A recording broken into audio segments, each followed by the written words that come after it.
Morena tātou. Welcome everybody to our council meeting for the month of July. Could I ask you, Councillor Tamaki, if it's okay to begin with an opening karakia? I'm going to read a karakia today because I think it's quite cool. Kei noi tātou. Kia tau kia tātou katoa, te ato whai o tō tātou ariki au kareiti, me te aroha o te atua, me te whiwhinga tāitanga ki te wairua tapu, ake, amine. Thank you, Councillor. Apologies this morning. I have an apology from Councillor Johnson. I'd like to move that apology be accepted. Secondly, Councillor Prendergast, in favour. Thank you. We have nobody in the public forum, no late items. Is there any agenda items that councillors need to declare or should feel they need to declare a conflict of interest? No, thank you. Moving on. Okay, sorry I've moved on a wee bit too quickly this morning. The excitement has got the better of me. So I'll hand back to Councillor Prendergast for this morning's words of wisdom. Thank you. Good morning, everyone. Words of wisdom are a little quirky this morning. The animal kingdom is a boundless source of inspiration and wisdom. By observing and learning from the best qualities of various creatures, we can enrich our own lives. From ants, we understand the power of persistence and teamwork, while dolphins show us the value of communication and empathy. Elephants amplify family bonds, and lions teach us about leadership and protection. Bees demonstrate purpose and contribution, and dogs embody unconditional love and loyalty. Butterflies remind us of the potential for transformation and growth. By incorporating these lessons into our own lives, we can lead more fulfilling and meaningful journeys. Thank you, that was nice. Thank you, Councillor. Moving on, confirmation of minutes of the 21st of May 2024. Move on a second for those, please. Move to Councillor Dow, second to Councillor Christensen. Any matters arising from those minutes? Yeah. Thank you. Moving on to the receipt of minutes of the OCB 4th of June and the KCB 6th of June. Sorry, Worship, there was something. I sent a list of questions around yesterday, and one of them was in relation to Mr. Telfer's presentation. And I just wondered whether we could get an update on where that's at, what's happened since then. Thanks. One, two.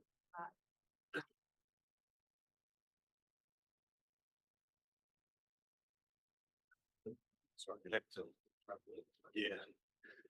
Is this in relation to the truck parking? Yeah, so I don't know the exact outcome of the meeting, but I know that Paul, our manager of roading, has had a meeting with Charlie on site, and we have done some work down there. I don't think they're going to designate it as a truck car parking area, but it's not obviously not going to be blocked off for the ability for trucks to park in there. So I think that's the end result. But Paul will be later on presenting, but the meeting has taken place and there has been some discussion and some work taking place down there. Thanks, Mark. Thanks, Councillor. So moving on to the receipt of the minutes of the OCP dated 4th of June and the KCB dated 6th of June. A movement a second of those minutes be received. Move Councillor Hughes, second Councillor Williams. All in favour? Thank you. My verbal report, pretty quiet in terms of council front. I had the ODDB breakfast, which is really good and well attended. I've been around the place a wee bit with the MTFJ, and as of Friday last week, I resigned from my role as chair of Mayor's Task Force for Jobs, which I've had since 2017. Yeah, very pleased with the work we've done and where we're at and where we're heading in the future. I had a meeting last week with Ministry of Social Development, head of delivery, and if I look at where they're heading, he alone is laying off 1,400 staff under his jurisdiction, and a third of the contracts with MSD are being shut or being stopped this year. So any programs that are carrying on and still getting funding is represented with the return on MSD's investment. So you're really happy with where we've got the community employment program too. And for me, I felt it was an ideal time to step down, which is on the 10th of October, will be my last day.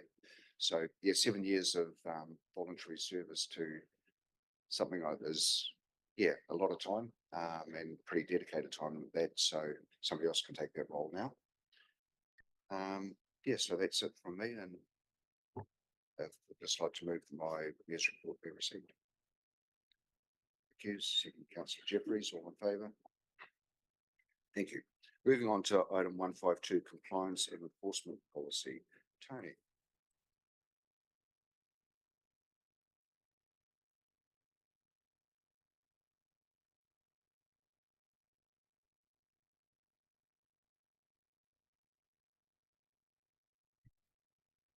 So thank you, Your Worship. I'll take the report as read if I may, but just by a summary.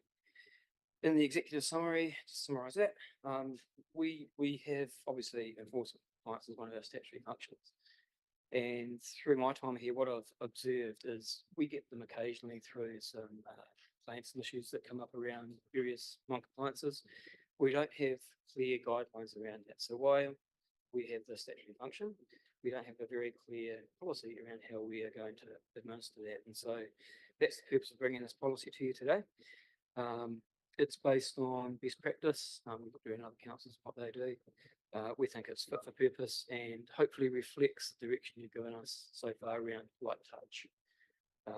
So that's just by way of introduction. I'm happy to take questions. Thank you, Tony. Questions, councillors? Councillor Jeffries. Thank you, Worship. Through you, yes, Tony. Pardon me. I emailed through a couple of questions yesterday. I don't know whether you've had a chance to address those yet. I've had a look at those. Do you want me to go through those or do you want to Yeah, ask? that would be useful if you would. Okay. Yeah, if that's all right with, yeah. So the first question is, as a recognised risk, should the RNA committee be involved to ensure these risks are monitored, mitigated? Does the committee need to receive regular updates on the actions proposed? So that question comes from the fact that there is a risk identified operationally, as we don't have a policy at the moment. So I understand it's one of the CE's KPIs is to bring strategic risk reports to the RNA committee. And if this risk at the moment, it's a low risk, but if that was assessed against the risk matrix and met that threshold, then we would start reporting on this through to the RNA. At the moment, it's a very low risk. We get infrequent non-compliances, and usually it doesn't mean because we don't have a policy, we don't do anything. It's just that there's a whole lot of different staff who've got different levels of enforcement powers. It's a bit ad hoc, but we still follow up on the main non-compliances that happen. The second question, will we undertake proactive compliance monitoring? Oh, sorry. So the question was, the policy predominantly focuses on regulatory functions. Yes, that's correct. We can only enforce our regulatory functions. So we don't go outside of our scope on that. There are two other questions, I think. So the question was about how practical it is to share a resource with neighbouring councils. As in all cases with ODC bylaws, the costs associated with enforcement can be an limiting factor. There appears to be a fine line between having policies and being able to enforce. So that's a good question. As I mentioned in the report, we don't have a dedicated compliance officer at the moment. There's bits of people who have enforcement powers. And so it depends on the issue that's arisen as to who takes the lead on it. Shared service, so in filling that, or looking at if we fill that particular gap, shared service is one of the options. And certainly Waitomo have a shared service with Waipara at the moment to do the enforcement. So there is an option around that. One of the issues I can see with that though is having a potential compliance officer located outside the district with response times and that lack of local connection. So it's one option, but there comes with some risks around response times around that. The other options to look at a staff resource and on our staff. And so there's some preliminary discussions around that at the moment, whether that's an option. And the last question was around a potential conflict with our traffic bylaw. So we said in the, I can't remember if the policy of the report, that we won't enforce parking, and that's in accordance with previous direction from council. And the question was, does this conflict with our current traffic bylaw? Is there a need to align both bylaws? So this is a policy rather than a bylaw. So we've got two different things: traffic bylaw, enforcement policy. I don't think there's any conflict, because the way I'm thinking of it is that the traffic bylaw sets the rules, the policy sets the guidelines, and enforcement is a choice. So what this policy sets up is how we're going to exercise the choice of if and how we enforce. So I don't think there's any conflict with the traffic bylaw that I can see. It was a good question.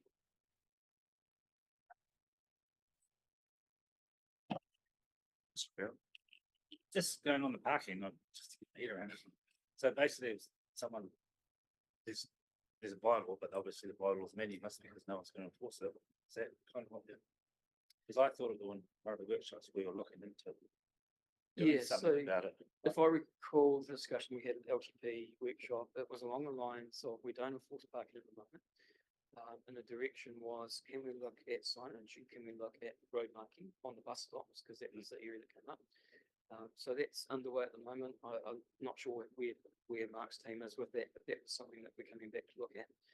And then if that was ineffective, you agreed to put $10,000 into the LTP. And if the signage and the marking was ineffective, then we had a potential shared service with white those transiting through Ōtorohanga. So going on that, but shouldn't the parking sort of just stay in there, because like the essence of the policy is the light touchy, feeling. And it's like, I'm kind of thinking if someone comes into the service station, those, I've got an issue with parking down here, you need to say, sorry, but we don't have a policy. Well, that's the direction we've got, is that you don't want us to enforce parking. So that's the direction we're working to at the moment.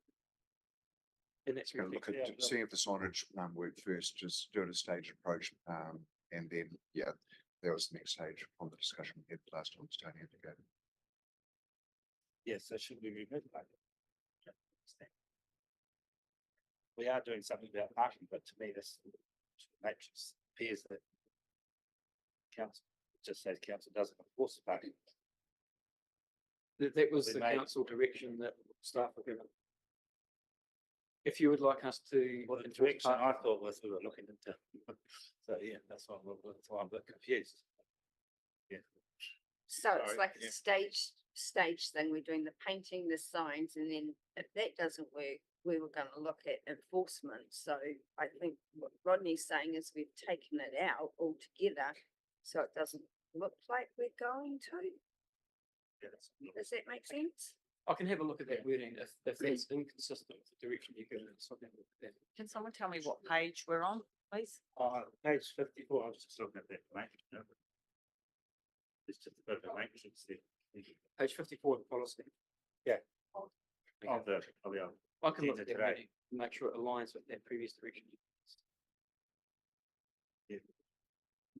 maybe you should just take paying completely. I've got.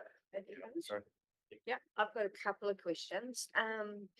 So let me get my head around it because I'm not asking.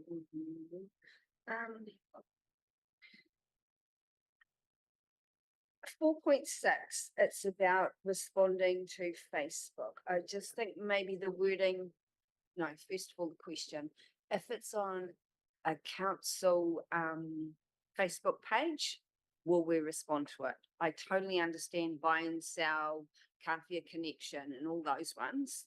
But if it's on a message on our council Facebook, will we respond to it? So for enforcement compliance, what we would like is people to put a service request in. And you can imagine Facebook, it might be legit, might well be legitimate.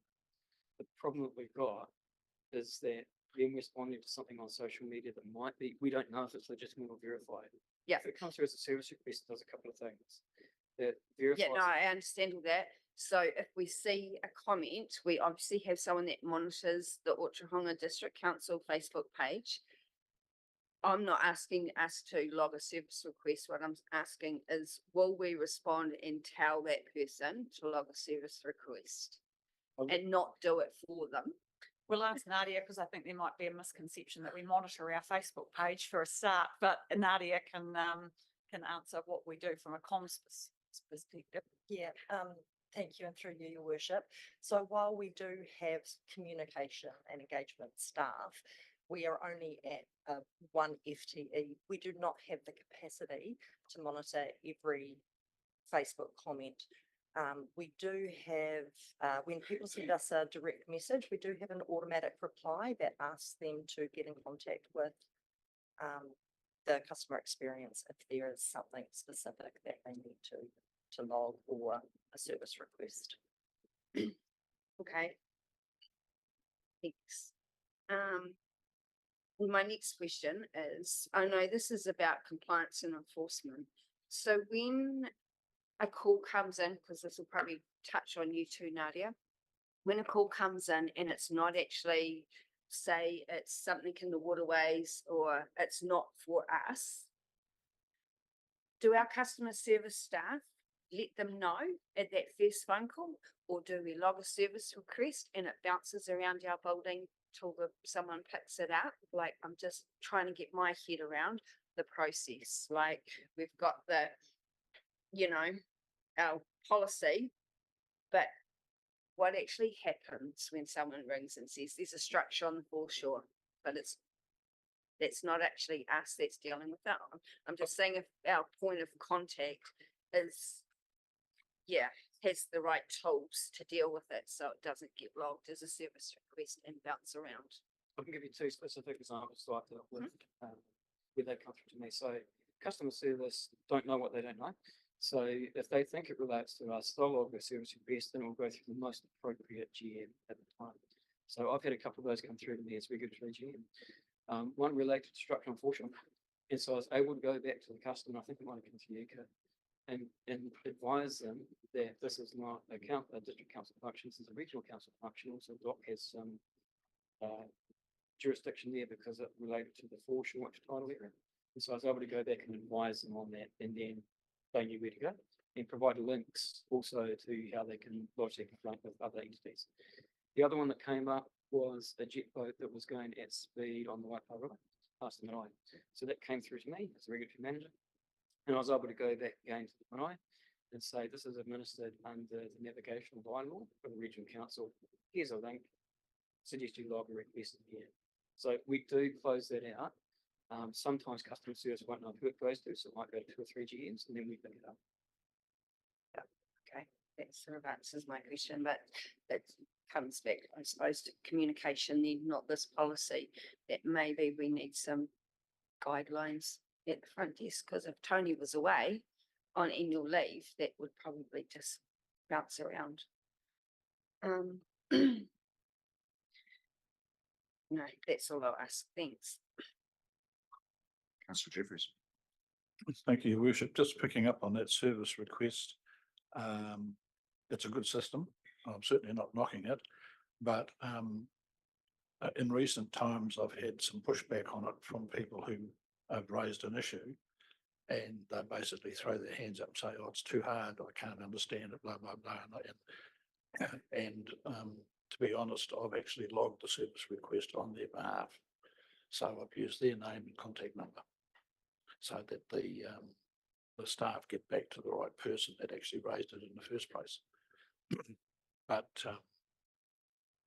I just feel that if there is an issue with people finding it too difficult, or for whatever reason not wanting to log service requests or can't, can they still ring and ask through customer services for some action? Or, I mean, is the service request the only way that they can get something? Through you, your worship. yeah. So we have multiple channels that someone can log a service request. So I use Entino. I used it this week. Saw something, was out and about. So, and I logged the Nutanui Road issue through Entino. I took a photo of the post and sent it, and Paul got onto that immediately. so people can pick up the old fashioned dog and bone and give us a call and say, you know, hey, there's graffiti on the wall of the toilet or whatever it is, and that will be put through the service request system for them by the front, you know, the customer experience. So yes, they can still definitely ring. We still have an 0800 number as well as our normal number to try and make it as simple as possible. So what I ask of elected members is if you have heard any concerns about a service request system, that maybe give me specifics rather than general terms about our service request system being broken. I actually would really like you to say, you know, Mrs. Smith rang on, you know, Friday and has heard nothing back for 2 weeks or whatever it is. If you can provide us with that detail, it really helps, because as you know, we are focusing quite a bit on getting our service requests through and closed out. This Yes. business cards have got it on the back as well. To make a service request, please call.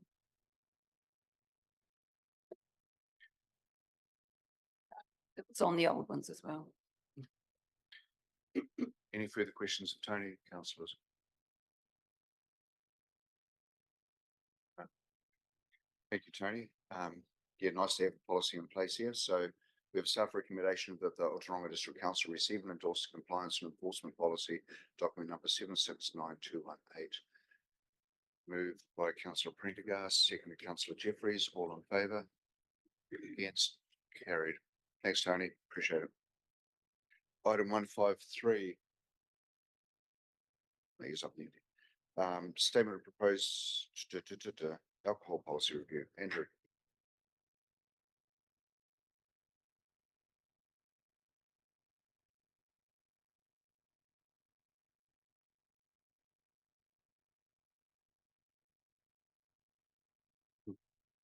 Good morning, councillors, worship. I'm here this morning to recommend that council move the review of our local alcohol policy forward by approving the statement of proposal and the draft policy public consultation. So I've submitted quite a bit of documentation there for you to go through. There's my report, the statement of proposal, submission form, the actual policy itself, and a position statement that we received from Health New Zealand. So happy to take any questions. Yes, Councillor Dow. Just two quick ones. Andrew, notice that want to add in that you can't have a liquor license by a health facility. All right. How do we determine what's a health facility? Because you kind of Google health facility and they've got skincare, clothings, you know. The chemist, for instance, I'd consider that a health facility, so you wouldn't be able to have the wet now.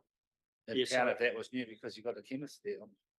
It may be that the definition of that has to be put in the policy at the start, so that's probably a good point to Yeah, follow it up. just seems like you're opening up a whole. Yeah. What I think of the health facility and what someone else. I think it is probably It's where quite- primary or secondary care is provided, but you know, be that like a primary care being a doctor's surgery or, for Yeah. example, something like that, or secondary care is obviously people stay at lines. Yeah, well, But, yeah. you wouldn't be able to have the BD home because it was there before Countdown was there, so Countdown would be able to sell alcohol. No, it's kind of, I don't think that the policy is retrospective. yeah, I understand that, but I mean, Countdown came after the hospital, the hospital's there. I was born. I was born there, like BD home, you know what I mean? So it's just a little bit to me. I don't even know we need it, to be fair. But swap goes to Cyrus Plus.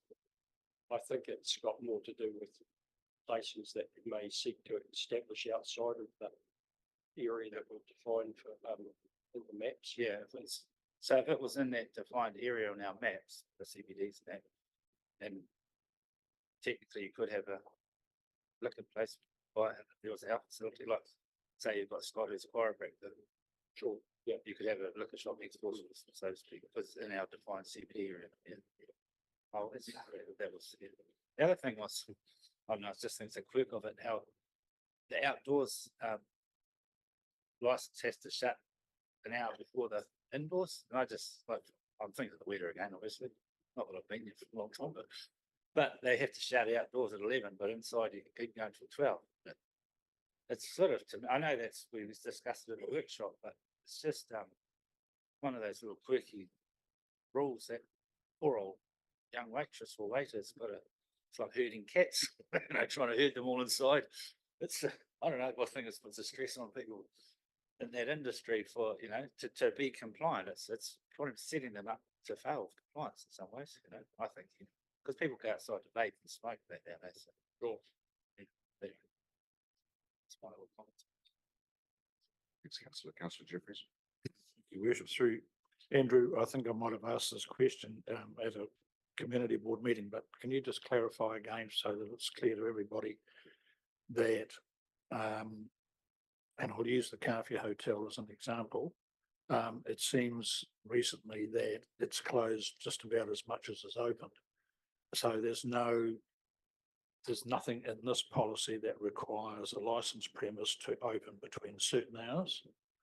Yes, not speaking from experience here, but I think in the days of the whole Sale of Alcohol Act, or maybe even before that, to be a public hotel, Yep.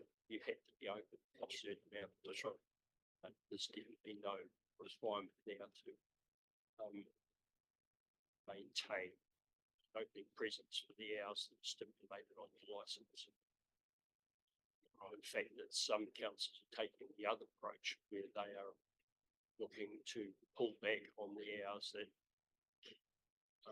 premises aren't open if they're not utilising all the hours that are available under their licence. So it's a point for discussion, possibly that might come up consultation period. Yeah, no, it's already, pardon me, it's already been raised locally. So yeah, I just wanted to clarify that. Thank you. Thank you, Councillor. Any further questions? Thank you. It's staff recommendation here that the Ōtorohanga District Council approves the statement of proposal and drafts local alcohol policy for public consultation from 24 July to 26 August 2024. Move Councillor Dow, second Councillor Christensen. All in favour? Against? Carried. Thank you. Thanks, Andrew. Moving on to item 154, request to endorse the homes for our community. Nadia. It's page 98.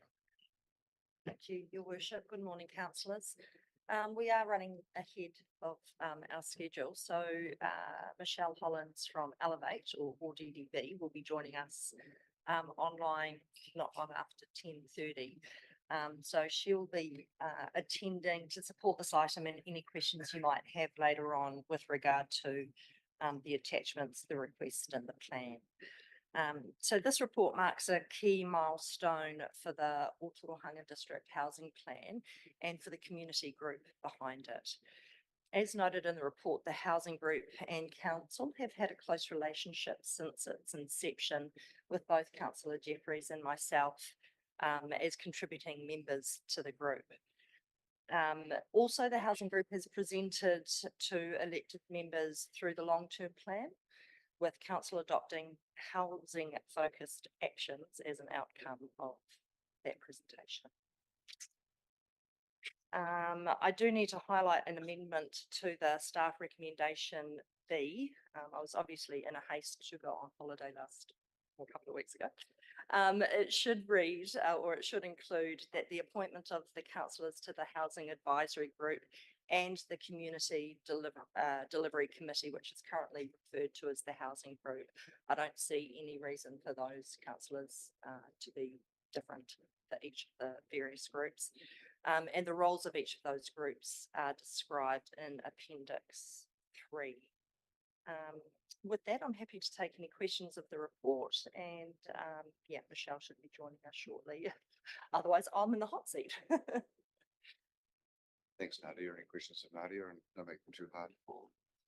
Your worship, I never thought before when you asked if there are any potential conflicts of interest. Do you believe that I have a conflict of interest with this particular item? Because I've been on that group for pretty much since it I started. wouldn't have thought so, councillor. Okay, that's good. Yep. Can I just make the point here that firstly, there's been a lot of water go under the bridge over quite a period of time. I think Nadia and Michelle between them have done a marvelous job, and I congratulate them.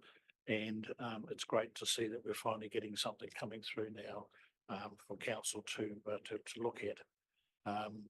I think it just needs to be perhaps recognised that the document itself is a living document, because statistical data will obviously need to be updated regularly.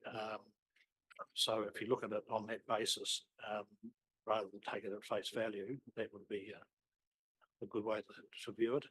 But other than that, I think there's been a lot of good work put into this, and I'm interested to see what the council think about it now.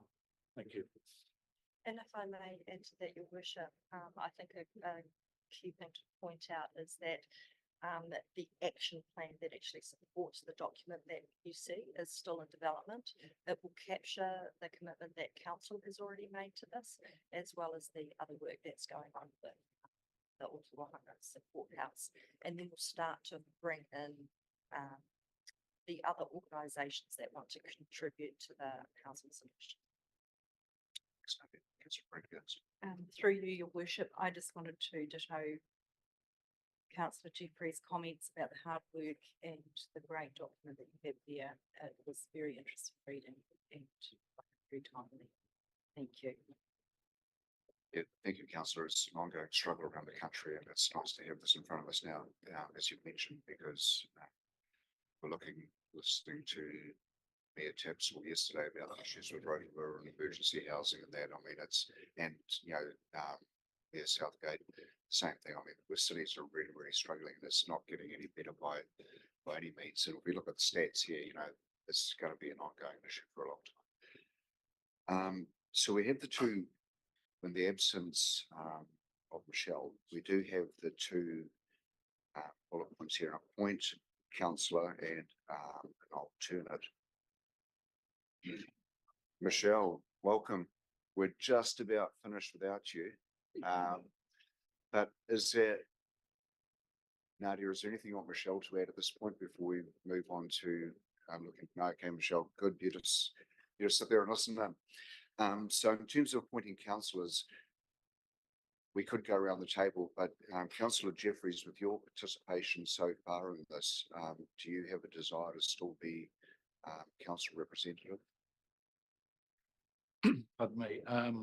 Well, I've certainly enjoyed that association, and I think there's possibly some benefit to the group and to council if there's some continuity there. So yeah, I'd be happy to continue with that one. So I'll just ask around the table. I seem to be seeing nods everywhere. So everybody's in agreement. We've got Councillor Jeffreys as a council representative, and we're looking for an alternate. Is there any who wants the job? Councillor Christensen, is there any objection to Councillor Christensen? All good. We're all happy with Councillor Jeffreys and Councillor Christensen being appointed. Good, thank you. So we've got the two recommendations here.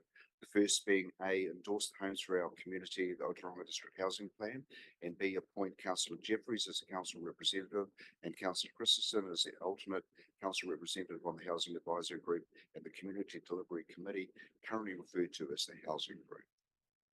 I'd like to move that. Seconded Councillor Hughes. All in favour? Against? Carried. Thank you. Thank you, Nadia. Thank you, Michelle.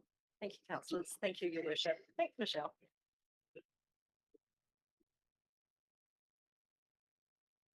Moving on to item 155, application for temporary road closure.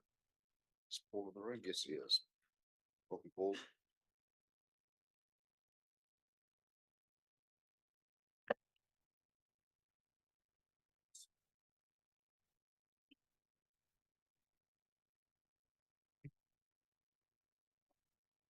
Through you, Mr. Chairman, we have received this application for the road closure.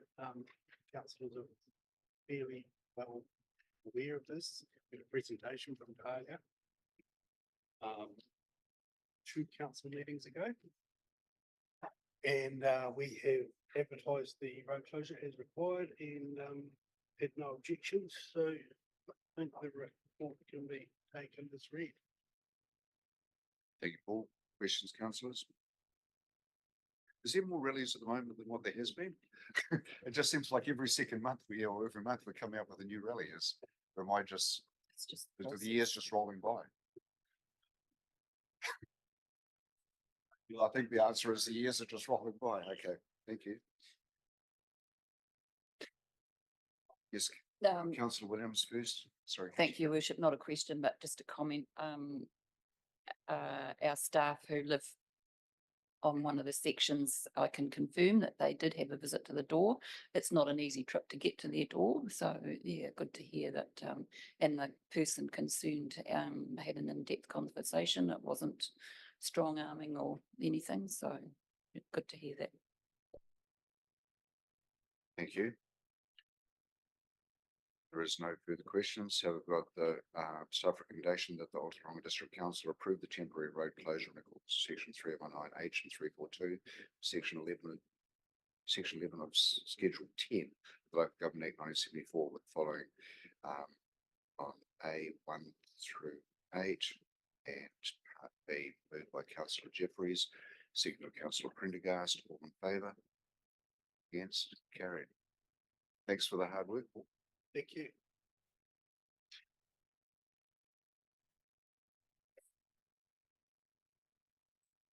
Okay. Cool. We'll move on to item 157, councillors, with community facilities activity update with Jared. Is Jared in the house? Okay, thank you.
Over to you, Jerry. Through you, Your Worship. So this is just my quarterly report. I'll take my report as read. It's obviously end of financial year. It's sort of just a quick wrap up of where we finished up with a few of our projects and just a highlight of some of the front of mind projects that we've got coming up this year. So any questions? I'll hand it over to you guys. Mr. Hughes. Yeah, thank you, Your Worship. Jared, the toilets at Windsor Park have been no issues with that. They've all gone in okay and with no overruns or anything like that. No, they've all gone really well to plan. We're just finishing our concrete surround and then we will link that path to the existing path and then speaking with Cassidy, you'll all get an invite and we'll have an opening and then open it to the public, but we're just making sure we do make everything so it's easier as we run on, so the concrete will have a complete mowing path all the way around it. Just by the by, I've had a few positive comments about them going in down there too. So obviously the community's pleased that they've got something there anyway. So that's great. Cheers. Yeah, well, with Jim Barker Memorial Playground doing so well, you get a lot of the locals when it's busy down there. They'll take the kids down there. So yeah, toilet will be really helpful down there. It's not on the report, but it was just a question. The picnic table rollout, how's that going? Yep, we've had them made now. So we're ready to start that. We'll just wait till the weather gets a bit better before we start digging up some of our parks and reserves. We just before we got to the wet weather, we had 2 installed in Carfia. Had been in contact with the Carfia Community Board about, so we've had 2 in there around the barbecue area go in, and there'll be start the ones no drop in once this wet weather goes. It's wet weather, so the ones around here will get done. Yeah, one of the first cabs off the ranker on Wahundui Crescent. Awesome, thank you. Councillor Jeffries. Thank you, Worship, through you. Jared, in the table on clause 5, pardon me, there's a comment there about the Carfia Cemetery. But I did ask the question as to when the boundary planning side, the transfer station from the cemetery would be undertaken, because that's been an ongoing issue for some time. But as an alternative to us doing it, would it be possible to perhaps involve the likes of the Harbour Protection Society or even Te Tai o Carfia Moana, who have an extensive planning program going at the moment along Kaora Street, and I understand along the front of Waka Marae and 1 or 2 other places as well. And perhaps as long as we give them the plants, I guess, let them do it. Would that be an option? It is an option. I'm working on that at the moment. With that area, it's very hard to grow there. So when we plant, we want to do it in spring in our best, to give them their best chance of survival. But I've got a couple of options, and one may include actually building up a little bit more topsoil on there to give them something to actually grab onto. The clay under there is basically like concrete. And very compacted, and there's no water retention. Yeah, it's just awful to grow in. Yeah. Maybe even need to scrape it out and actually make a planting bed in what you've already got, rather than or build a bun. We've got reason to keep the cat. It's the cat that exists.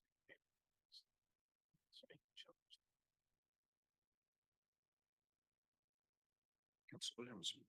Thank you, Bishop. Looking forward to seeing the AMP.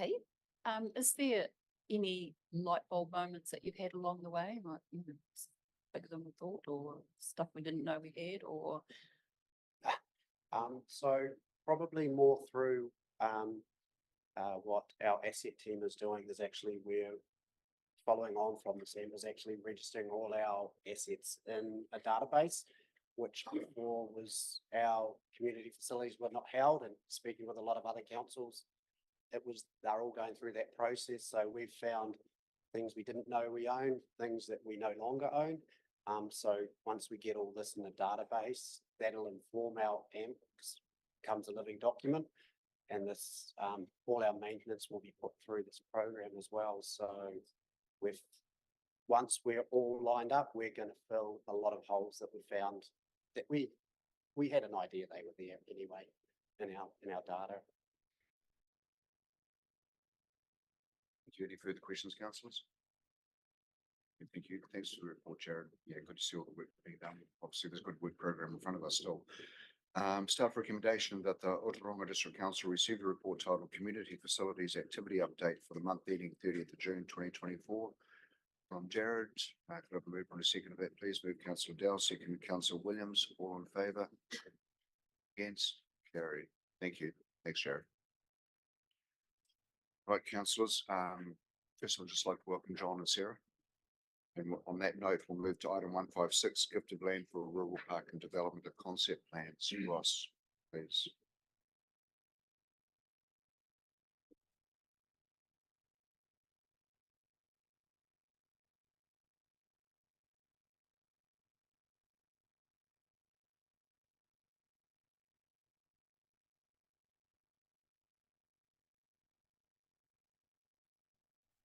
Thank you, Worship. Morena Koto. I've thrown a lot of information at you in this report, so I'd like to take maybe just a couple of minutes to highlight a few key things. And Councillor Jeffries, your questions that came through yesterday, I'll endeavour to cover those as I go. And then happy to take questions at the end. This proposal centres on the benevolence of long-standing community supporters who want to assure the long-term future of the Ōtorohanga riding for the disabled. And land on Ōtorohanga Road has been identified for this purpose. These benefactors also support wider community use of the land, which reflects their vision for a rural park that I understand will be focused on equestrian activities. They see the venture would likely need about 9 hectares and could be largely self-sustaining. In my view, that both these things would need to be tested. On the basis of providing certainty to riding for the disabled and enabling and assuring ongoing community use of the land, Council has been asked to accept the land as a gift, albeit with some conditions. Those being that the land is held in perpetuity by Council, there's an enduring right of use by RDA, the land is classified as a recreation reserve, and that the land is not used for housing development. So I approached this proposal by asking myself a fundamental question. Is there an option that advances the benefactor's vision, maximising community benefit while minimising cost and risk to Council and our ratepayers? If Council decides to accept the land gift, there are lower cost methods to fulfil the gifting conditions sought by the benefactors.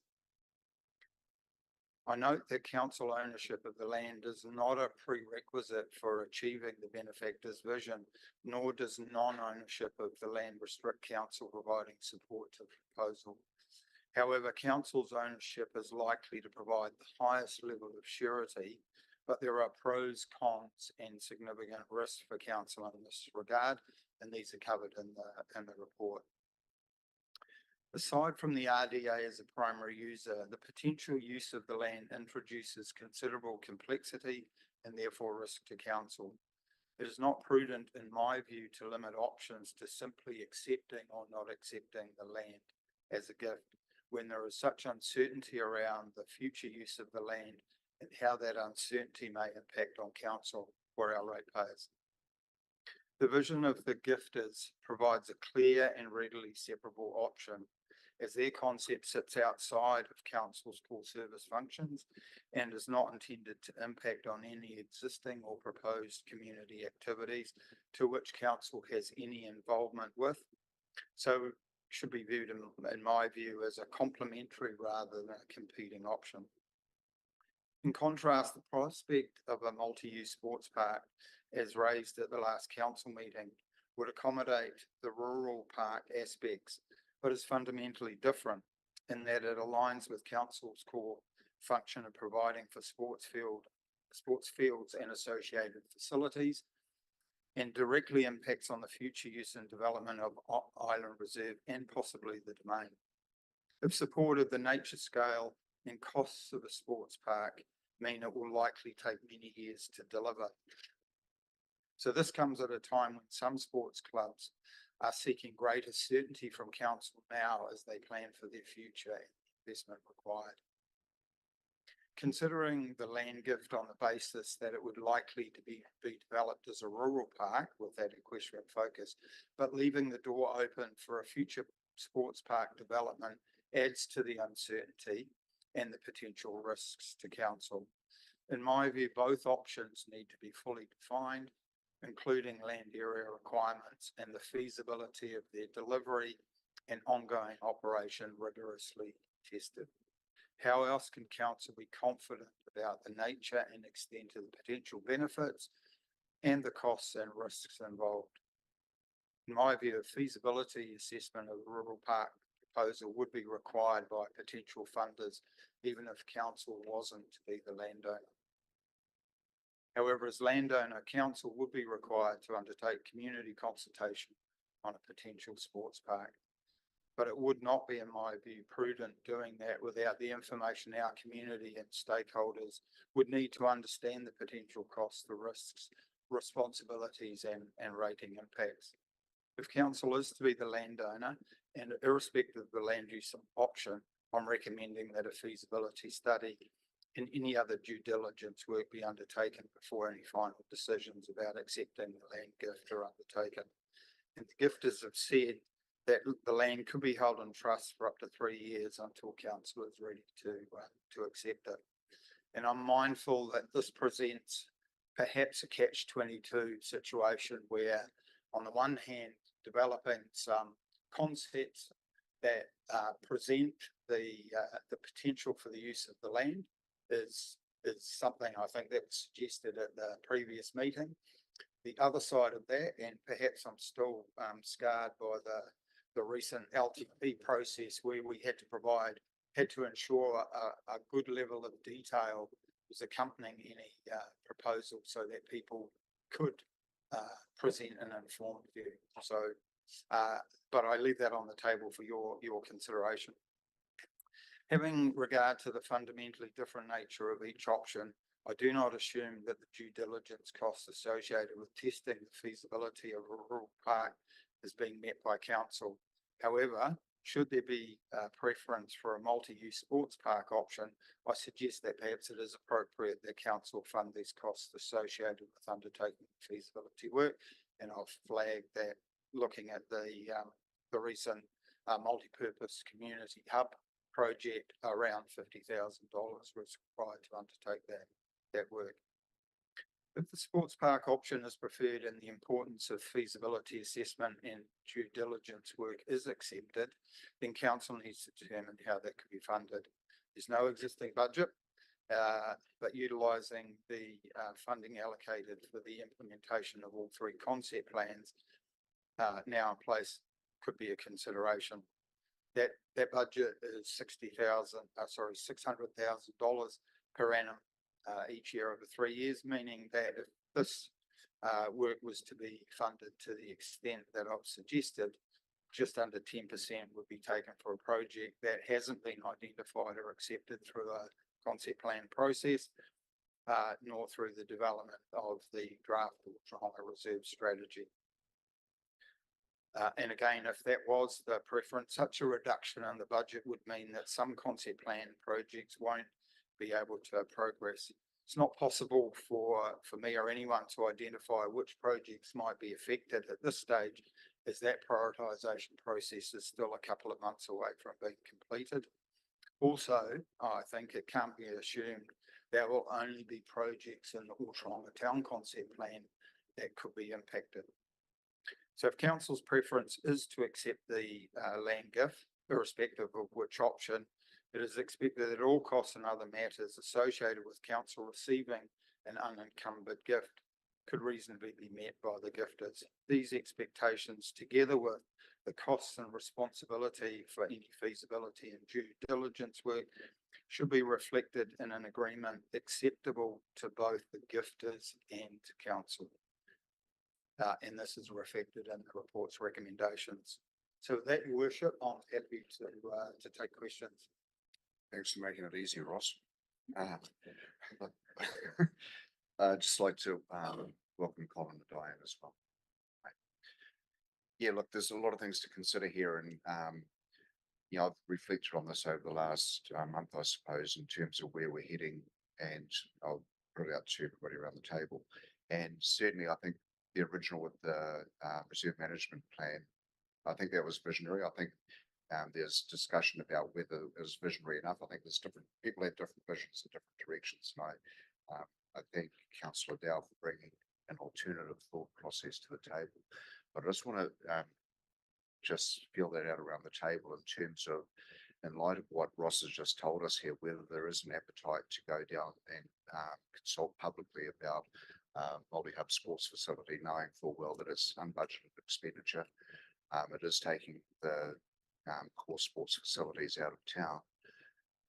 And again, this is great with the democracy working to its true extent here. And, you know, I've got my own views, and obviously other councillors have got their views.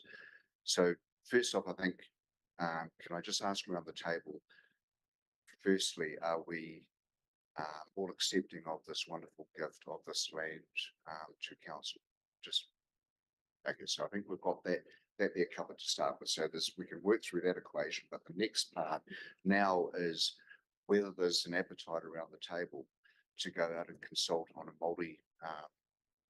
multi-sports hub, get this wording right, multi-hub sports facility, to be a part of the consultation going out there, knowing that for Resilio to do the work just for the consultation documents about 13,000, as Ross said, to do that without the feasibility work sitting alongside it, we're exposing ourselves a wee bit, and that's unbudgeted at the moment, or whether this is something that's explored further down the track. So can I just ask around the hands up around the table whether we want to go out for public consultation around a Multi-use sports park. Thank you, That's the term. multi-use sports park facility, or do we go out with the original consultation document on the reserve management plan that we talked about the other day? So I'll just put it clear, who wants to include the multi-park sports? We're gonna have any discussion before you're asking for a raise of hands, or do you just, I don't know. Yeah. I don't know, or, yeah. Everyone's happy. Yeah, okay, Councillor Kristen, if there's anything to discuss, I thought we'd probably discussed and covered, but yeah. I've just got one thing, the feasibility study, there's, organisations like Trust for Canada, things like that, that have a budget to help fund these sorts of feasibility studies. So are we, you know, at the moment, I guess you're asking us to put 50 grand aside, for ratepayers' money, but that's not necessarily. There is other funding mechanisms to get feasibility studies done. As far as I know, so. There is, I'll let the staff talk to that. I mean, that's, you know. So, I just, yeah. I think it's a wonderful opportunity to, yeah. I just, through your worship, I just wonder, we've just presented one of the most complex reports that we've done in the time I've been here. And I just want to acknowledge Ross for pulling out all the stops for that. But I also would really like the opportunity for councillors to ask questions. I know you're keen to put that main question, and I'm sorry if I'm interfering and overstepping the line, but I want to, from my perspective as your chief advisor, I really want to make sure it's important to me that we have covered everything in the report that you have questions about.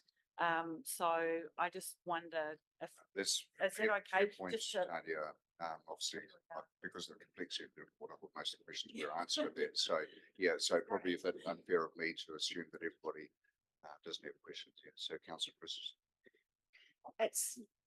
Yeah, I suppose it's a question. Yeah, a question first. Like, we've got our reserve management plan, and we've had some concept plans done, and we've had some figures put next to them, but those figures aren't from a feasibility study. Like, we haven't done feasibility studies on those upgrades of existing places that we've got. So my thing is, this is an amazing opportunity to ask the public, the ratepayers, our next generation that are coming through, whether they would like give them a concept to look at and let them make the choice. Yes, it's going to cost, it would cost a lot of money if the people said yes, but they might not say yes. But I think, to be fair, we actually have to give them the opportunity, because this is an amazing opportunity. And I don't believe we need to actually do the feasibility. I know it's a risk, but you know, that can be written into the public, into the consultation document. I don't know, but that's my feeling. it's a huge decision. And I think it's, a decision actually to consult about. Your worship, I'm happy to respond to that. It is a risk, and I guess I'm paid to provide the best advice I can to you as council. And I think there is a distinct line between the reserve strategy work and the focus, in this case, on island reserve and the two options, because we're already dealing with a known that's a long established sporting facility, and the nature of the development that the two options present as a step forward rather than a giant leap forward. So on balance, I felt it was appropriate to share the recommendation, or at least the thinking behind the recommendations with you. And if I can, Your Worship, pick up Councillor Dow's question around, or comment around feasibility study funding. Absolutely right. I didn't explore that, and partly that was because our experience with multi-purpose community hub, we did go out to funders seeking funding, and we were knocked back on the basis that there were other priorities out there in terms of projects already underway. And I felt that because this was such a big step away from where we were heading, the chances, in my view, are relatively low, I think, for getting funding, certainly through lotteries. But that's not to say that, you know, those doors aren't open and those conversations could take place. But I also suggest there's a timing thing here as well. Councillor Prendergast.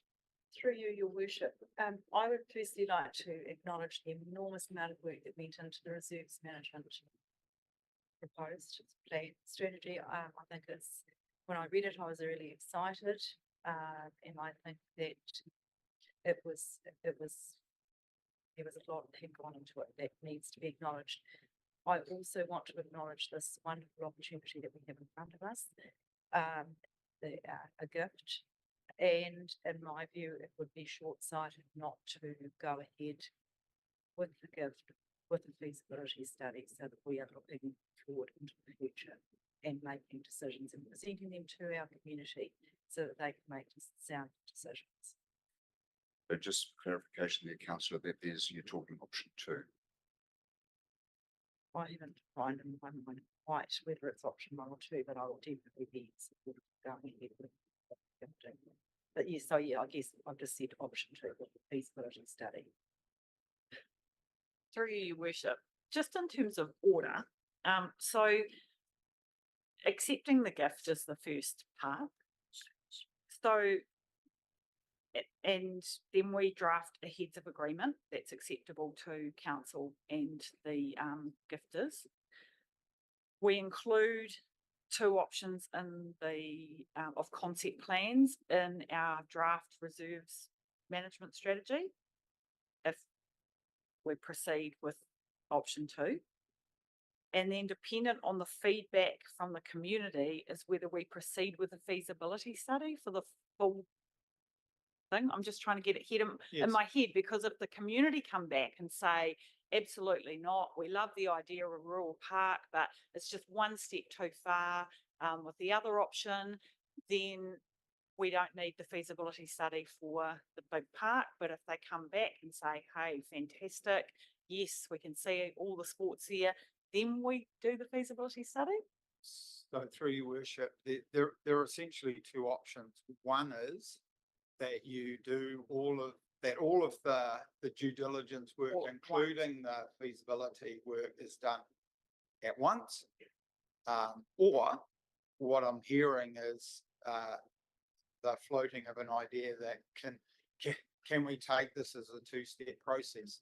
And I think, as Councillor Christensen said earlier, and I certainly agree, in my view, doing it all together, you present to the community all of the information that they may need to inform, to develop an informed view, or you take it in stages and then run the risk that we're inundated with good idea, but I can't form a view because I don't know what the costs are, who's going to be responsible for what.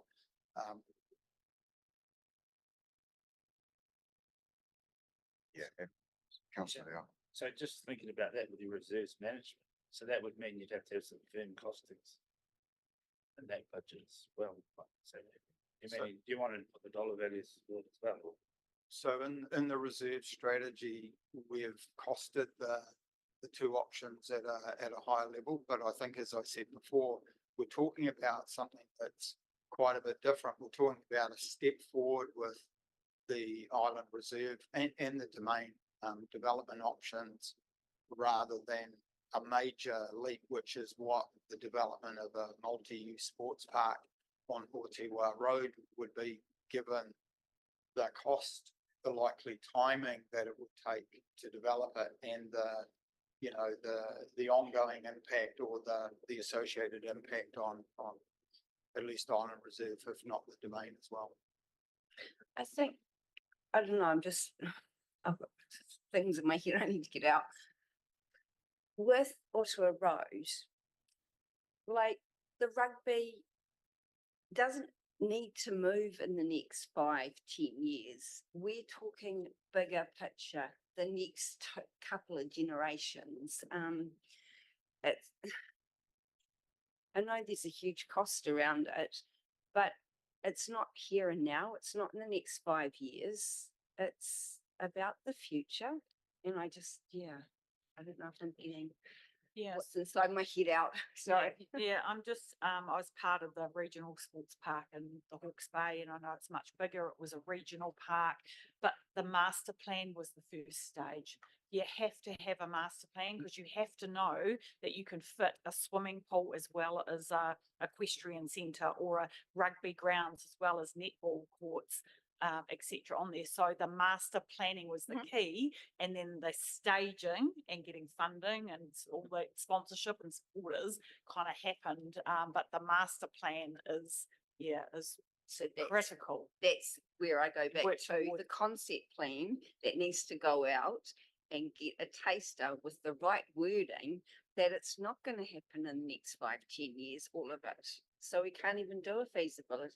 Yeah, I think we need to ask the people without a feasibility. I mean, it's obvious it's going to cost millions. That is the problem. If I hear Ross's point here, that you actually do need that feasibility to support the proposal, because it is such a new concept. So what we're talking here then is potential, certainly in terms of the agreement with the Murphys and Olivers, I think that's going to be accepted going forward.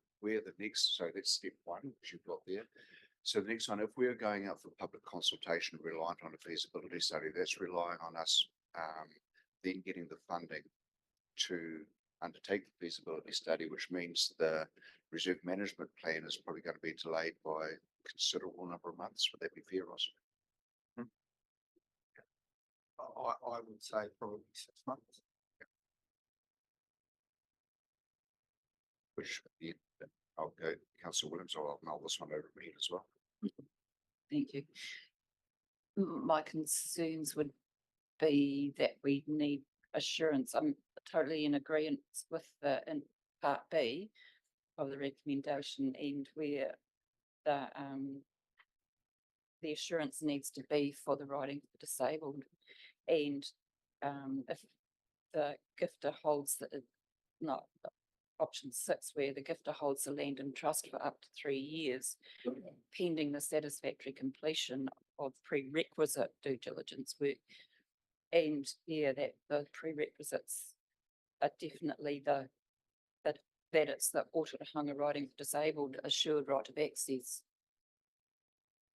that comes first, and that a feasibility study for a much bigger picture doesn't undermine that.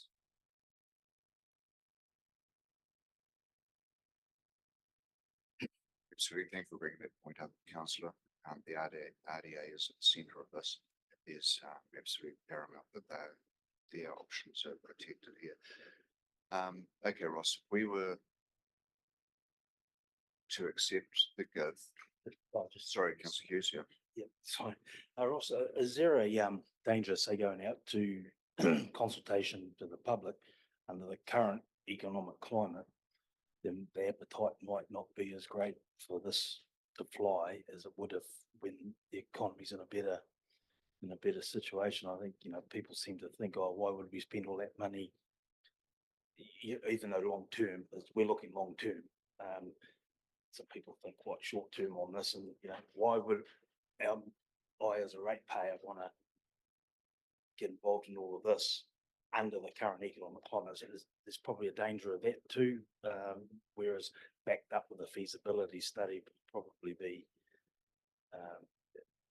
the appetite might be a little better under the current economic climate. Would that be a fair comment? Thank you, councillor. Look, I mean, the work that we're talking about here, if I compare that to the concept plan work and the reserve strategy work, we're talking about a 30-year vision, and I absolutely get that. And whichever path council decides to go down, whatever information goes out to the community needs to make it clear that we're talking about a long-term proposal here, rather than something that can, aside from the RDA, for example, any other development options and opportunities for the land, in my view, are going to take time to work through, and some of those may never come to fruition.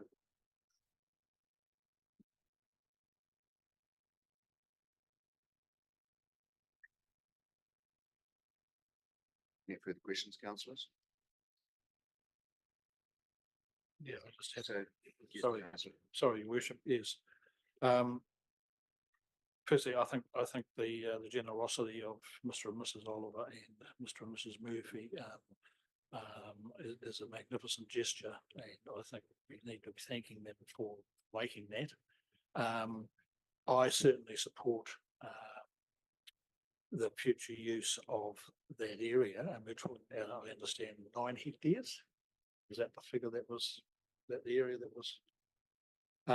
There certainly seems to me, anyway, to be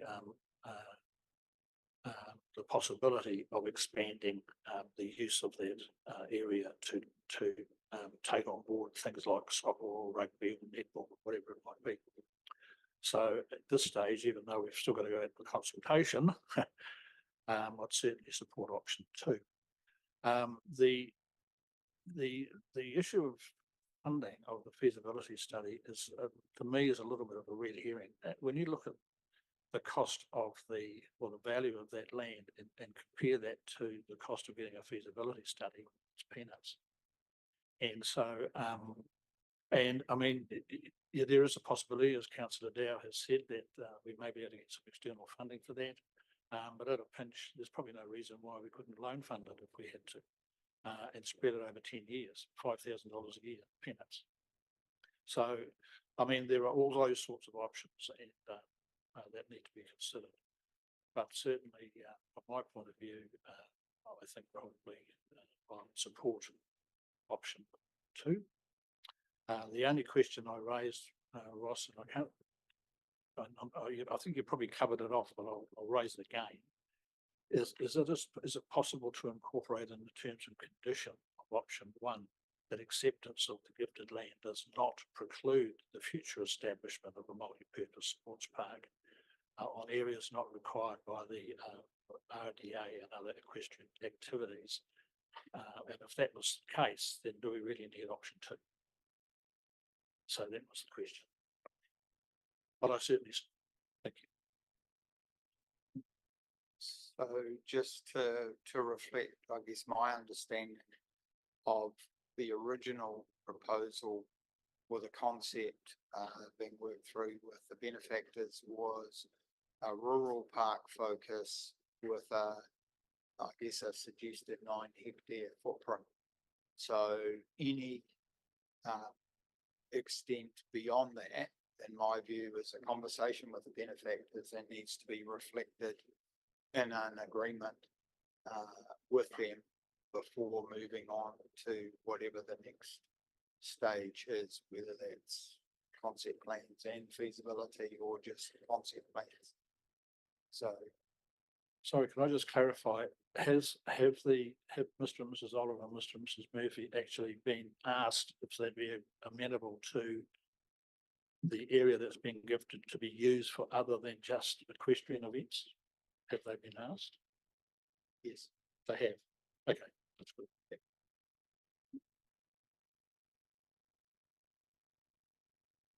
Any further questions, councillors? Sorry, yes. With the comment about the consultation for that is already on hold, could take 6 months longer, that does that, yeah, need assurance that if that was the case, that we couldn't still carry on with the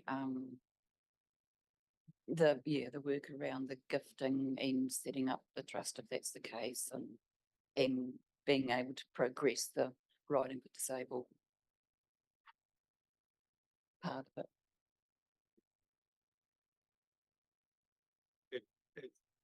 I guess it depends, through your worship, it depends on the nature of the option that you want to pursue, and I guess whether, you know, we can reflect that appropriate in a mutual agreement with the benefactors.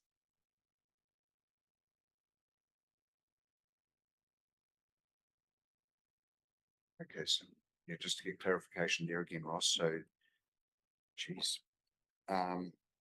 If option 2, which seems to be the consented option at the moment, if that was to go through and the feasibility work had to be done before we went out for public consultation, question from Annette is, would we be able to, in the meantime, pursue the work for the RDA to get established before we consulted?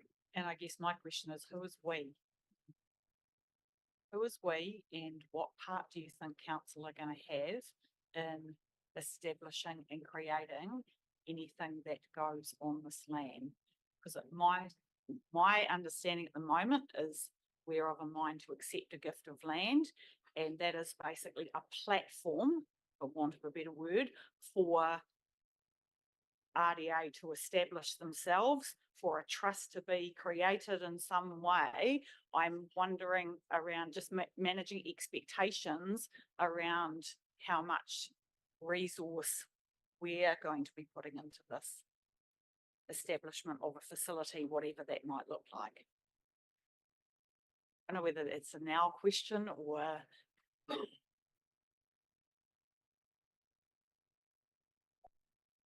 It is a now question because we go back to the original intent of the gifting of the land, and that is for the RDAs. So to be delaying the intent is probably not appropriate. so I guess the question is, are the RDA sufficiently catered for in the next wee while in their current location to be able to just carry on as they are? Isn't there a grazing lease on this bit of land anyway until next year? Yes. So RDA can't even go there? Okay. My understanding is that RDA are actually okay in the short term, you know, to, Okay. yeah, Robbie's nodding. Good. Thank you. I know this is going around in circles a wee bit, so. Is the question about the timing of the feasibility study? It Is is, that yeah. the question? No, well, my comment was based on Tanya's master, if you're making a master plan, the kind of RDA can start doing what they want, but the thing is, you don't want to go and build an arena somewhere and then all of a sudden, in 20 years' time, someone goes, I wish they had built that arena there, because then we can put a court there or something, right? So you kind of got to have a plan before you do anything, otherwise, and then someone might come along and do soil testing and go, this actual land's not really suitable for rugby field. You know, that could be, I mean, Okay. it's not, yeah. Thank you. The thing is, to me, is the land is there, community can do what it wants, but we just have to keep in mind that RDA needs to as well. Okay, and thank you. I think we've got enough information there now. Can I just have, before I go on to the recommendation, can I show of hands for recommendation of option 2?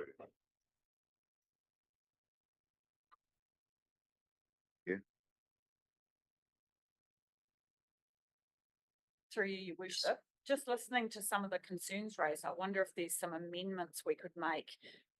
For example, I'd suggest we say, under option 2, council accepts a gift of land on Ōtorohanga Road with the long-term or intended long-term purpose, because I'm hearing that councillors want us to emphasise that this is kind of a visionary, long-term, beyond 5 years. So the other thing I would suggest is we've got in that same section incorporating equestrian activities, but I wonder if that needed to be more specific, with the RDA assured right of access for as long as they continue operating, subject to.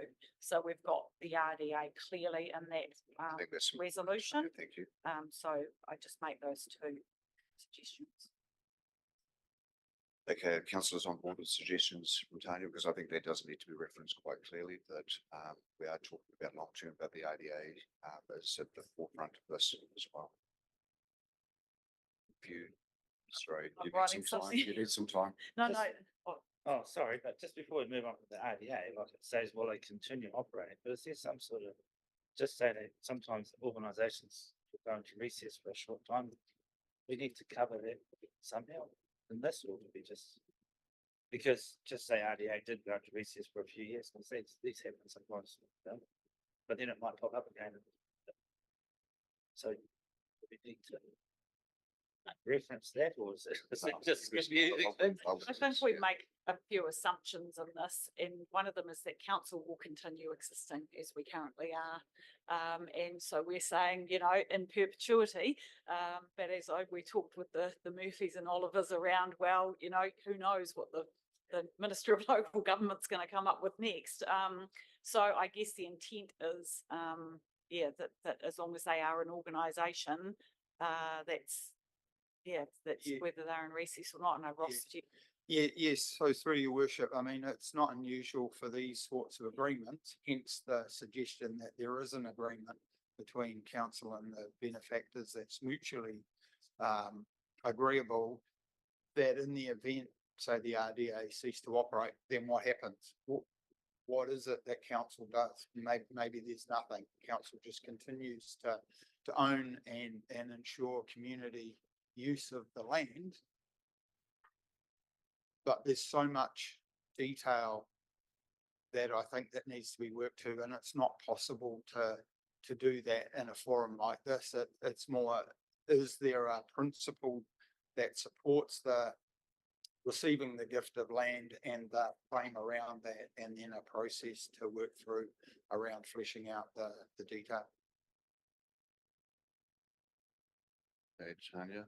yeah, through your worship, I wondered if we needed another bullet point, if councillor of a mind to go with option 2, and that is around the acceptance that this option, if it's taken in its entirety with the timing of the feasibility study, will delay consultation on the draft, what I call reserve management plan and strategy, while the feasibility study is undertaken. We said we would bring that back to the August meeting, and I feel like we need something to make it clear that it would cause a delay. Yes, I think that's sorry, Your Worship, I think that's a very good point that Tanya is making, and yes, I'd certainly support that. For me, I think, and I'm not trying to muddy the waters here, but that reserve management plan, I assume, would then address if the current sport activities that are currently based in town shift out to this new area, then obviously what do we do with the land that they have just vacated? And I think probably that is an issue that needs to be addressed in your reserve management plan. I think we'll do one step at a time and see what the consultation document brings back. Yep. Like I share those sentiments, councillor. got enough to consider here at the moment. without And if I can add, your worship, in my view, that was part of the reason why a feasibility study has to be. I supported, because it wasn't just focusing on the new property, it was looking at the knock-on effects on the council's existing. Absolutely.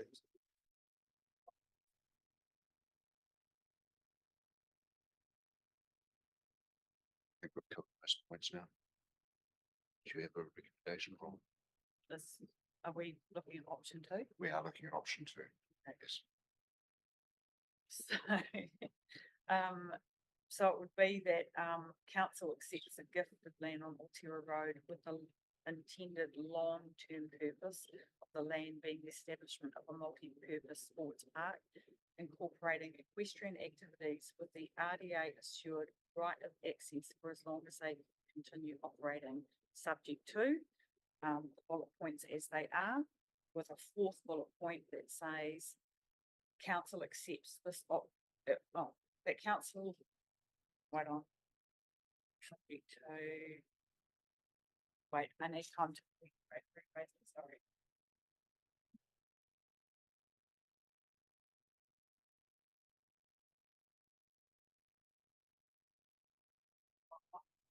Sorry, through you, it might have to be a separate bullet point because it doesn't make sense, subject to. It just needs to be a new recommendation that council accepts this, accepting this option means that consultation on the draft Ōtorohanga reserve strategy and management plan be delayed while the feasibility study is undertaken. Sorry, I was drafting it.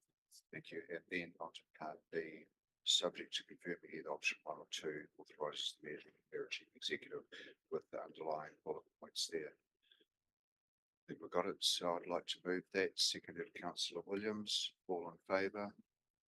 Against? Carried. Ross, thank you so much for the work that's gone into this. There's so much went into it, just made it more confusing than what it was to begin with. But it was important that it was covered, and I think we've now got ourselves in a place with all this background work that needs to be done to go out there and be genuine in our public consultation and see what comes of that. So, I mean, the big thing here is a thank you for to the Olivers and the Murphys for this opportunity. I think it's a very exciting opportunity for the town and the district going ahead. And it'll be interesting to see what comes out of the public consultation in terms of how that land use is best utilised. So again, thank you for your time.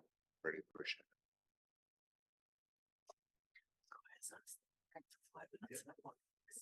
Okay, I'll just move that we adjourn the meeting for 5 minutes.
Good to go, Brennan. Okay, time for, I'll reconvene the meeting, I'm sorry, and I would hand over to Councillor Jeffries for his councillor update. Thank you, Your Worship. Yeah, it's it hasn't been a lot happening in my patch in the last month or so. So on the 4th of July, we had the Carnfia Community Board meeting. But on the, two things I want to particularly just mention. The 27th of June, we had a meeting in Carnfia Community Centre, which was organised by Tony, and that was to discuss the ongoing problem that we've been having with wandering stock around Carnfia Aotea. And that was a very, very useful meeting. And I just wanted to say thank you to Tony for organising that. We had representatives there from New Zealand or NZTA or Waka Kotahi. Police were also present along with the chairman of the Carnfia Community Board and ODC staff. So there's going to be a meeting on site next week, I think it is, with the Aotea Horse Track people and whoever else, and just to sort of follow on from that conversation. So hopefully that's going to resolve some of those issues. Just for your information as much as anything, and I wasn't aware of it myself until just recently, we now have another medical hub in Carnfia at the top of Ōtorohanga Street. It opened a couple of weeks ago. I wasn't aware of this. Kaumātua was Jack Cunningham, John Cookie, and some Kaumātua from Raglan came through. It seems to be being run in conjunction with the Raglan Medical, whatever they call themselves over there, the Brymer Trust. And they're offering services around diabetes, mental health, even housing. And they have a mobile dentist who comes out now and talking with the medical centre this morning. They've already got 120 people interested in the dentistry side of things out there. They're concentrating on the lower income people, which is great, but it certainly saves a lot of travel for people as well. So it's going to be a permanent arrangement while the funding is available, and it actually has a manager whose name is Jasmine P-E-I, is it? Tate, okay, yep. So that's good to see something happening out there in that area, and it just expands the provision of medical services in Carnfia. So it's just came as a bit of a surprise that nobody knew about it other than the ones involved. So that's it from me. Thank you very much. Thank you, Councillor Hughes. Yeah, thank you, Bishop. Well, 1st of July, the Ōtorohanga Community Board meeting. In a couple of days later, I was invited to along with others here, the ODDB, which is such a mouthful that I'm glad they've rebranded to Elevate because it's a lot easier to say. But it was a great morning. Certainly get an insight central government from a local MP, so that was quite good.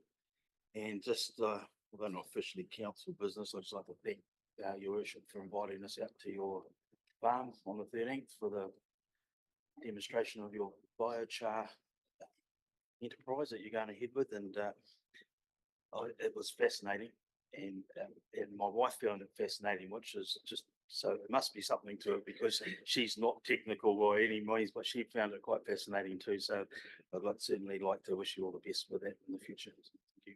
Thank you. Councillor Dow. Yeah, I haven't been up to much either, but I've been to that Elevate rebranding. It's quite good, you know. Yeah. And yeah, in the biochar, it was quite interesting. Thanks. What's it been? We had a meeting with the Olivers and the Murphys. We attended to just see what their vision for the land was, which would just budget that or whatever. So that's good. But yeah, no, otherwise pretty much resting.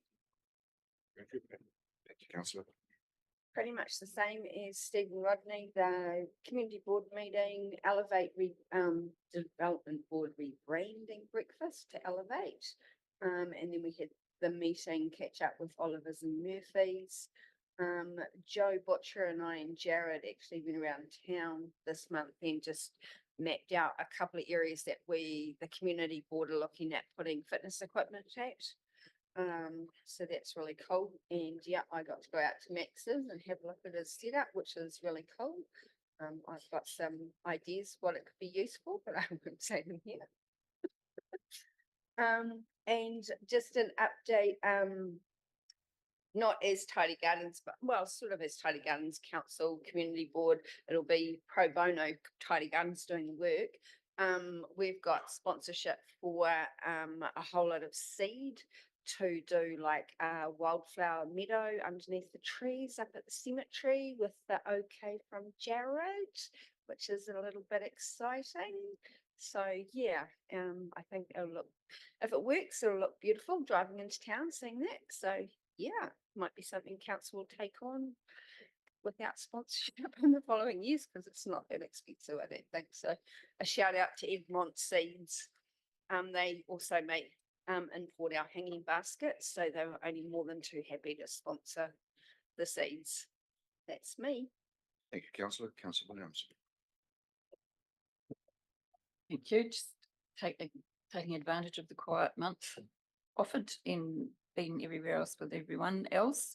In addition, with Nikki, I went up to the Smarter Futures and which was two things. It was good to find out who they were and what they were doing. And when we came back home, we found that it's a charitable trust. And they work with youth and employers, and they had been in our district and worked with the college in the past, but basically they were fundraising.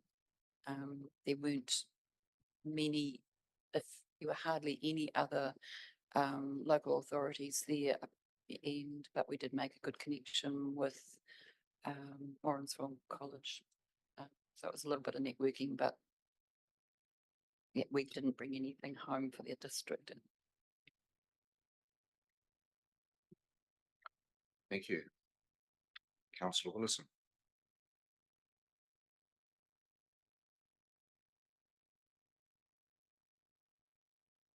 Just turn your microphone on. Just turn your mic on, thanks. I won't say all of that again. Fortunate to be one of the attendees at the rebranding breakfast, and just want to reiterate what Steve says, nice to hear from our local MP. Pretty busy lady. Celebrated the hostel closure. There's a booklet being produced at the end of the year that hopefully the community will get to see. And I don't know if this is public news, but the boards have agreed to let the housing committee have the flat that's attached to the hostel. So when they sell the hostel, that will stay in place. Yeah, well, it's a bit of a coup for Auntie Shirley and her committee.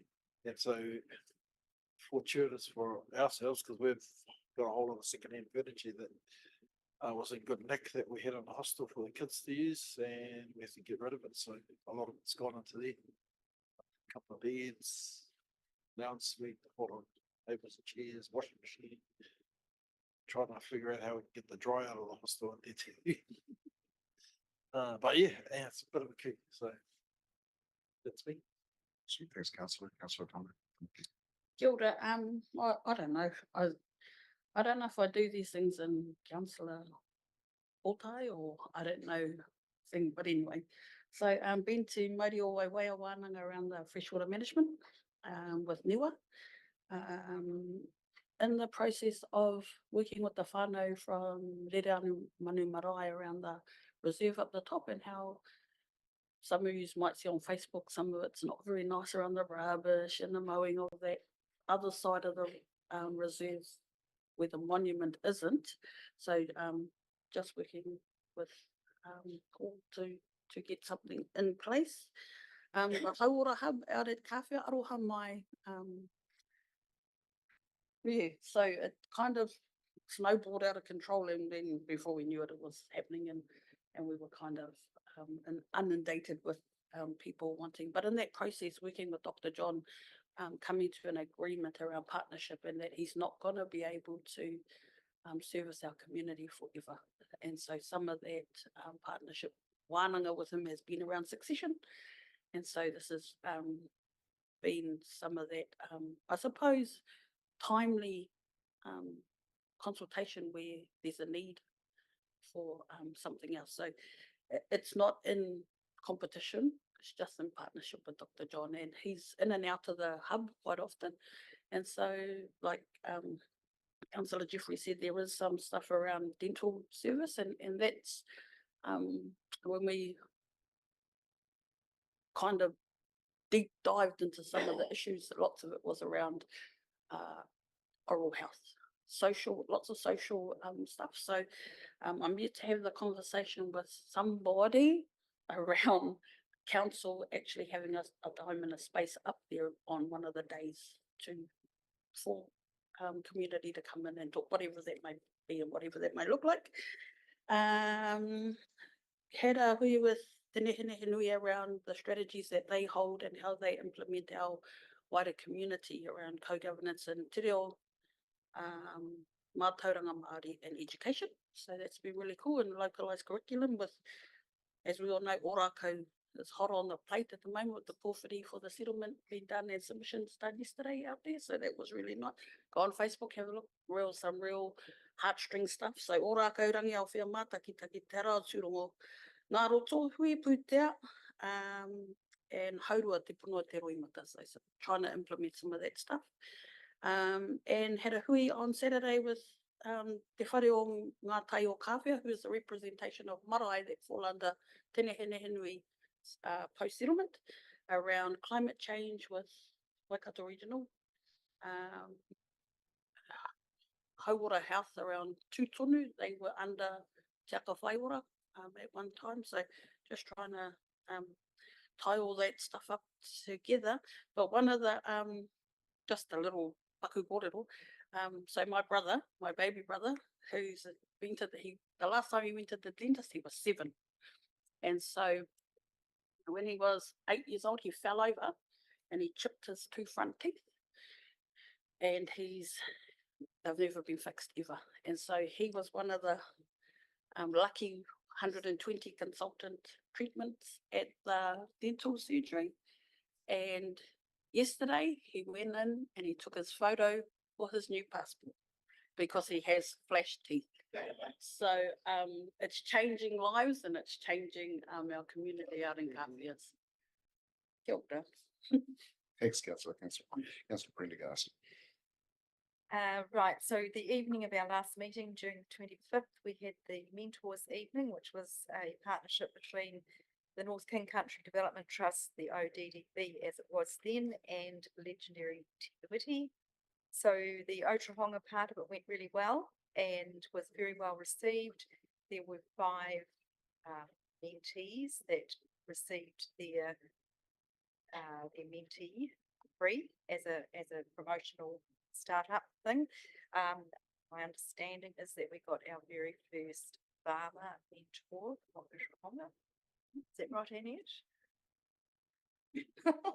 That's dependent on me updating my LinkedIn profile.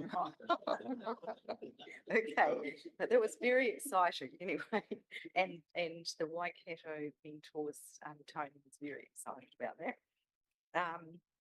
On the 26th, we had the Farmers' Night, which I thought was really good. Just a nice positive buzz for the area.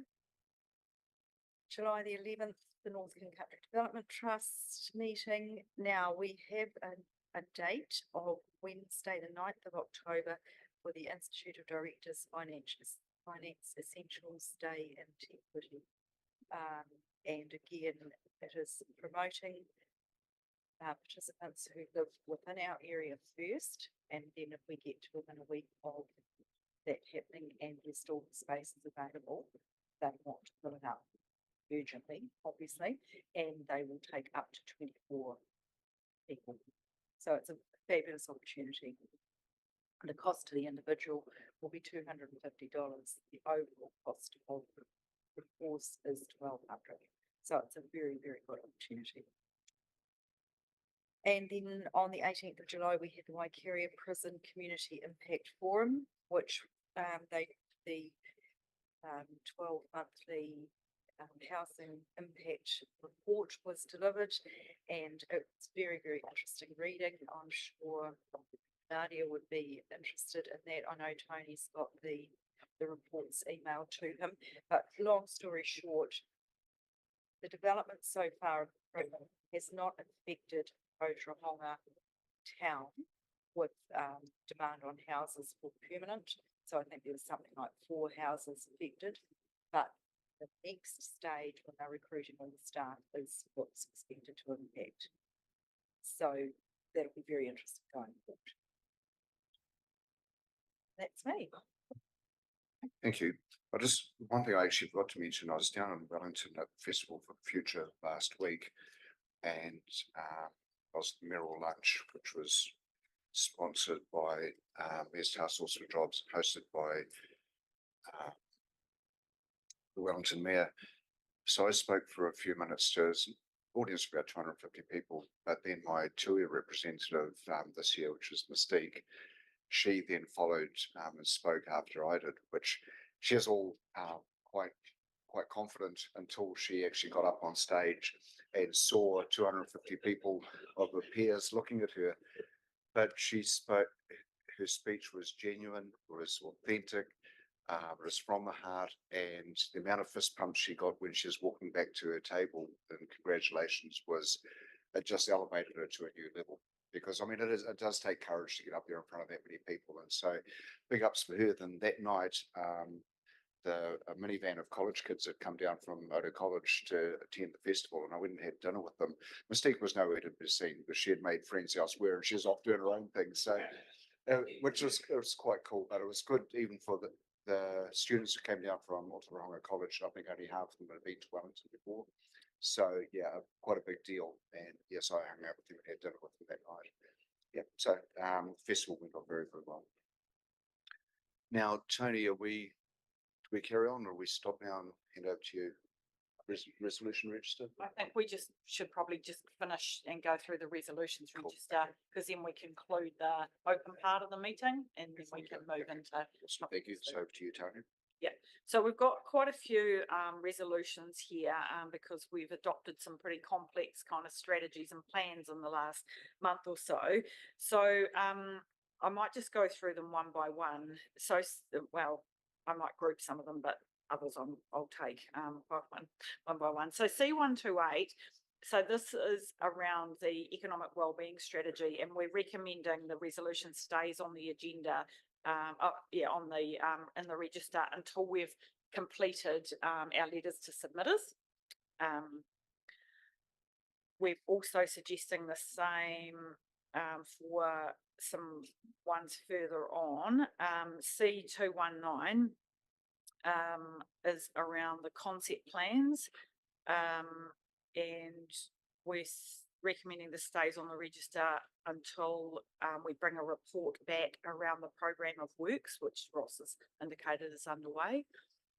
The next bunch, C220, 223, 4, 5, 6, 7, they're all the ones from the long-term plan, the individual parts, fees and charges, etc. So right down to C230, we've said that they can be removed. The next one is a long-term plan responding to all submitters. So we're suggesting that stays on there. Then the rates resolution one, we will take that off. The next one is around the Ōtorohanga Reserve Strategy and Reserve Management Plan. So that one will be superseded by the resolution that you've just passed. So I'll talk to Kaya about how we tidy that up so that it's clear in the public record what's happened there. C233, that's around road closure, so that can come off. And then the final one, C147, that's around the Ōtorohanga Rural Water Scheme, and we're suggesting that stays on until the drinking water component close down has been initiated.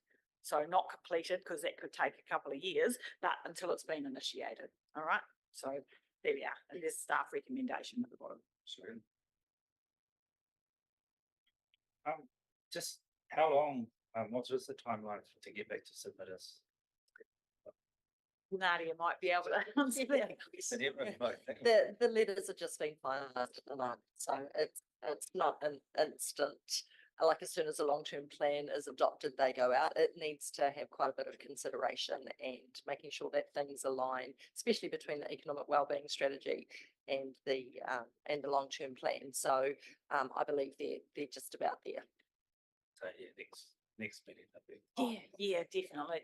I think because we got 31 submissions to the LTP and how many to our economic wellbeing strategy? 40 was five, no, like five, 6, 7. Oh, sorry. But yeah. We're creating individual letters for each one.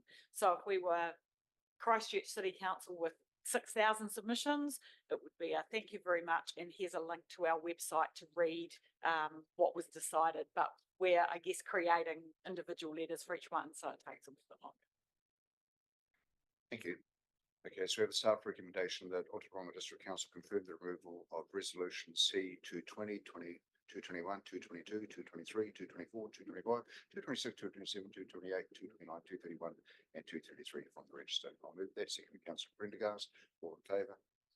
Great, thank you. And now I'd like to move that we come out of the meeting and go into a workshop. And I'd like to welcome Tony and Sam.